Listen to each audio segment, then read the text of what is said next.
Welcome to an eye-opening journey into the heart of global food prices, where the war in Ukraine casts a long shadow on the world's wheat costs. Today, we delve into a tale of conflict, diplomacy, and its impact on one of the world's essential commodities, grain. It all began when Russian missiles struck Ukraine's Black Sea coast, leaving destruction in their wake. A staggering 60,000 tons of grain were lost and critical storage facilities damaged. Moscow's response was swift and decisive, the withdrawal from a deal that had guaranteed safe passage for grain shipments to Ukraine. Russia's fury seemed relentless as it launched 3 nights of attacks on Ukraine's ports and storage facilities. The grain deal, known as the Black Sea Grain Initiative, had been a source of discontent for Russia from the beginning. However, the attacks and fiery rhetoric intensified the situation, leaving the deal on the brink of collapse. Almost a year ago, the deal had brought a glimmer of hope for Ukrainian agricultural exports stifled by Russia's full-scale invasion. Ships sailed from 3 Black Sea ports, following an agreed corridor to a joint coordination center in Istanbul. Their meticulous inspections awaited all incoming and outgoing vessels. In the years that followed, Ukraine exported around 33 million metric tons of corn, wheat, and other products to countries grappling with acute hunger. Nations like Sudan, Ethiopia, and Afghanistan relied on Ukraine's grain to alleviate their food crisis. The story of wheat prices painted an intriguing picture. After Russia's invasion last year, the cost of wheat soared dramatically.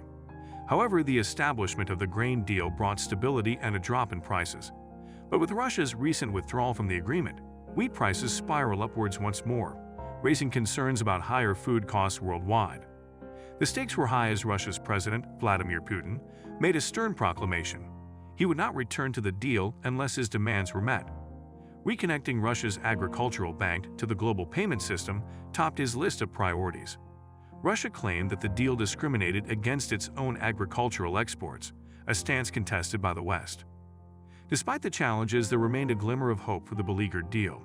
Turkey, one of the architects of the agreement, sounded optimistic about possible rescue efforts. But if all attempts failed, Ukraine would find itself searching for alternative means to export its precious grain. Road and rail transport were no match for the efficiency of maritime shipments, leaving the nation's lifeline in jeopardy. Meanwhile, on a different front, Russia imposed stringent new restrictions on British diplomats.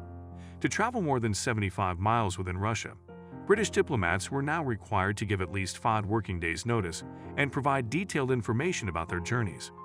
This move was seen as a response to perceived hostile actions by the UK in support of Ukraine. The tensions ran high as Russia accused Britain of demonizing the nation and causing problems for its diplomats. The UK's unwavering support for Ukraine, especially in military matters, further strained diplomatic relations. And so, the story unfolded, a tale of conflicts affecting food prices, grain deals hanging by a thread, and diplomatic relations on shaky ground. The world held its breath, wondering what the future held for these interconnected stories that continued to shape global affairs. Thank you for joining us on this journey through the complexities of global grain and diplomatic strife.